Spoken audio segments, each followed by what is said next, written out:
ఆంధ్రప్రదేశ్లో పోలీసు శాఖ మీద తీవ్రమైనటువంటి విమర్శలు ఉన్నాయి. అసలు ఇక్కడ రాజ్యాంగంలోని చట్టాలు పనిచేస్తున్నాయా? ఆంధ్రప్రదేశ్లో ఐపీసీ కాదు వైసీపీ చట్టం పనిచేస్తుంది అని ప్రతిపక్ష పార్టీలు విమర్శలు చేస్తాయి. పోలీస్ అధికారులు కూడా ఐపీఎస్ ఆఫీసర్స్, ఐఏఎస్ ఆఫీసర్స్ వీళ్ళు వైసీపీకి సంబంధించినటువంటి రాజకీయ కార్యకర్తలుగా వాళ్ళ ఫాలోయర్స్గా వ్యవహరిస్తున్నారు. ఇది గతంలో ఎన్నడూ లేనటువంటి ఒక సంస్కృతి అనేటువంటి విధంగా. సిఐడికి సంబంధించినటువంటి విషయంలో సునీల్ కుమార్ సిఐడి చీఫ్గా ఉన్నటువంటి సందర్భంలో కానివ్వండి, అదేవిధంగా ఇప్పుడు సంజయ్ సిఐడి చీఫ్గా ఉన్నటువంటి సందర్భంలో ప్రతిపక్ష పార్టీల మీద కేసులు పెడుతున్నటువంటి తీరు కానీ, చంద్రబాబు నాయుడు మీద కేసులు, నారా లోకేష్ మీద కేసులు, అదేవిధంగా జనసేన పవన్ కళ్యాణ్ మీద ఒత్తిళ్లు, నోటీసులు, ఇలాంటి సందర్భం ఇవన్నీ ఒక సిఐడియే కాదు, అన్ని రకాల పోలీస్ శాఖల మొత్తాన్ని కూడా ఈ రోజున ప్రతిపక్ష పార్టీల మీద ప్రయోగిస్తున్నటువంటి దాడులు అధికార పక్షం వాళ్ళే చేసి బాధితులుగా ఉన్నటువంటి ప్రతిపక్ష వాళ్ళ మీద నిందితులుగా కేసులు నమోదు చేస్తున్నటువంటి సందర్భం ఈ రోజున ఆంధ్రప్రదేశ్లో ఉంది. అయితే ఈ విధమైనటువంటి అంశంలో ప్రతిపక్ష పార్టీలు కూడా గట్టిగానే ప్రతిఘటిస్తేనే ఈ విధమైనటువంటి పోలీసు అధికారులు ఎవరైతే ఉన్నారో వాళ్ళందరినీ పేర్లో ప్రస్తావన చేసి వాళ్ళ వ్యవహార శైలిని ప్రజల ముందు ఉంచడం, అదేవిధంగా యువగళంలో నారా లోకేష్ కూడా ఎర్ర పుస్తకంలో పేర్లు రాసేసి మీరు మీ యొక్క అకృత్యాలు, వ్యవహారం ఇవన్నీ కూడా మేము పరిశీలిస్తున్నాం, మిమ్మల్ని రేపొద్దున మేము అధికారంలోకి వస్తే చట్టబద్ధంగా శిక్షిస్తాము అనేటువంటి విధంగా ఈ విధంగా కొంత అవసరమైతే ప్రైవేట్ కేసులు కూడా వేస్తాము, ప్రైవేట్ కేసులు వేస్తున్నటువంటి పరిస్థితులు కూడా ఉన్నాయి. అయితే ఇక్కడ ఎందుకు ఇవన్నీ ప్రస్తావన చేస్తున్నాడు? ఇవన్నీ రెగ్యులర్గా జరుగుతున్నటువంటి చర్చే.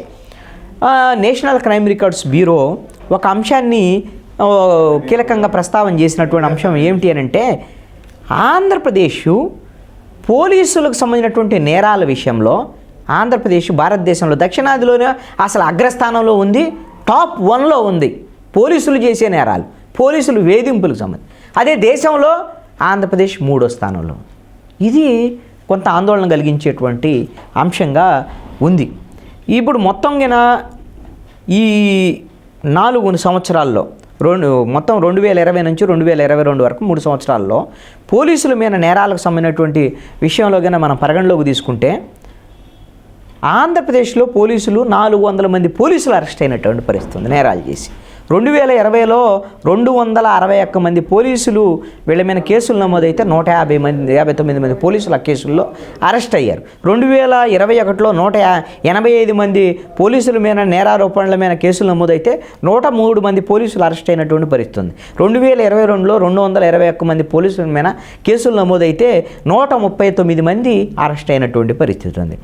ఈ విధంగా సంబంధించినటువంటి నేరాలు ఈ మొత్తము 2022 సంవత్సరంతో పోలిస్తే 19.46% ఆంధ్రప్రదేశ్లో పెరిగినటువంటి పరిస్థితి ఉంది. ఈ పోలీసులు నేరాలకు పాల్పడినటువంటి సంఘటనలు ఏపీలో ఈ మొత్తము దక్షిణ భారతదేశంలో తమిళనాడులో మొత్తం 2022లో 114 కేసులు నమోదైతే కేరళలో 101 కేసులే నమోదైనాయి పోలీసుల మీద, తెలంగాణలో 88 కేసులు, కర్ణాటకలో 60 కేసులు మాత్రమే నమోదైనటువంటి పరిస్థితి ఉంది. దేశవ్యాప్తంగా చూస్తే 375 కేసులు నమోదైతే రాజస్థాన్లో 227 కేసులు, ఆ తర్వాత స్థానం ఏపీలో అత్యధికంగా కేసులు నమోదవుతున్నటువంటి పరిస్థితి ఉంది. దేశవ్యాప్తంగా ఈ తరహా నేరాలకు సంబంధించినటువంటి కేసులు 2614 కేసులు 2022లో నమోదైనవి. అందులో 8.45% 221 కేసులు ఆంధ్రప్రదేశ్లో నమోదైనటువంటి పరిస్థితి ఉంది. ఎందుకు ఇలాంటి పరిస్థితి ఉంది అంటే అధికార పక్షాలకి తొత్తులుగా వ్యవహరించటము ఇవన్నీ కూడా.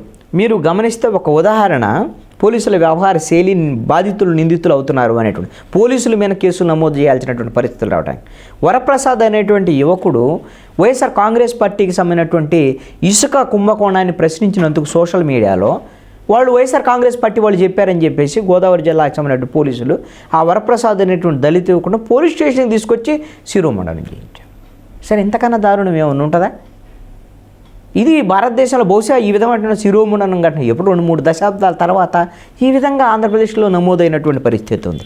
అసలు ఈ విధమైనటువంటి కేసులు వీళ్ళ మీద పోలీసుల మీద కేసులు నమోదు చేయటమో ఇవన్నీ జరుగుతున్నాయి. కానీ ఎక్కడా కూడా పోలీసుల ధైర్యం ఏంటంటే పోలీసులే దర్యాప్తు జరపాలి దీని మీద. పోలీసులు దర్యాప్తు జరుపుతారు కాబట్టి వాళ్ళ మీద ఏ కేసులు నమోదైనా కానీ ఏమీ కావన్నాడు. ఇప్పుడు డాక్టర్ సుధాకర్కి సంబంధించినటువంటి దాంట్లో సోషల్ మీడియాలో సీఎం మీద ఆరోపణ చేశాడని మీద విమర్శలు చేశాడనే దాని మీద విశాఖపట్నం పోలీసుల మీద సిబిఐ ఎంక్వైరీ కోసం కోర్టును ఆశ్రయిస్తే సిబిఐ వాళ్ళు విచారణ జరిగినటువంటి సందర్భంలో దాని మీద సిబిఐ వాళ్ళు ముందుకు రాలేదు. పోలీసులే విచారణ జరిపి వాళ్ళ మీద ఇంకేం చర్యలు తీసుకుంటారు?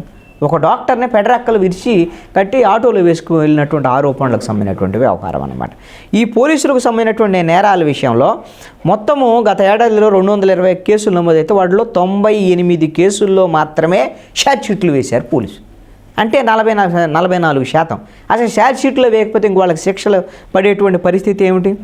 మొత్తము మిగతా ఒక 19 ఘటనలకు సంబంధించినటువంటి దాంట్లో తుది నివేదికలు ఇచ్చారు. ఇక శిక్షల వ్యవహారం ఇంకా లేనటువంటి పరిస్థితి. ఈ విధంగా పోలీసుల వ్యవహార శైలి అనేటువంటిది ఒక రకంగా ఆంధ్రప్రదేశ్ పోలీసులు అంటే మిగతా రాష్ట్రాల కన్నా కూడా ఒక దర్యాప్తుల విషయంలో గతంలో మంచి పేరు ప్రఖ్యాతులు తెచ్చుకున్నటువంటి వాళ్ళు. సిఐడికి సంబంధించి ఉమెన్ ప్రొటెక్షన్ సెల్కి చాలా మంచి పేరు ఉండేది. ఎక్కడ భివండి, ఢిల్లీ ఇలాంటి రాష్ట్రాల్లో రెడ్ లైట్ ఏరియాలకు తరలించినటువంటి అమ్మాయిలని రెస్క్యూ చేసి తీసుకొచ్చినటువంటి ఘనత ఆంధ్రప్రదేశ్ సిఐడికి ఉంది, ఉమెన్ ప్రొటెక్షన్ సెల్కి ఉంది. ఇప్పుడు అలాంటి పనులు వదిలిపెట్టి ఈ రోజున సిఐడి మిగతా పోలీసులు మొత్తాన్ని కూడా ప్రతిపక్షాల మీద కేసుల కోసం వీటికి వినియోగిస్తున్నటువంటి పరిస్థితి. పోలీసుల మీద కూడా అనేక నేరాలకు పాల్పడి పోలీసులు కూడా నిందితులుగా మారుతున్నటువంటి ఒక దౌర్భాగ్యమైనటువంటి పరిస్థితి ఈ రోజున ఆంధ్రప్రదేశ్లో ఉండటం ఇది బాధాకరమైనటువంటి విషయం.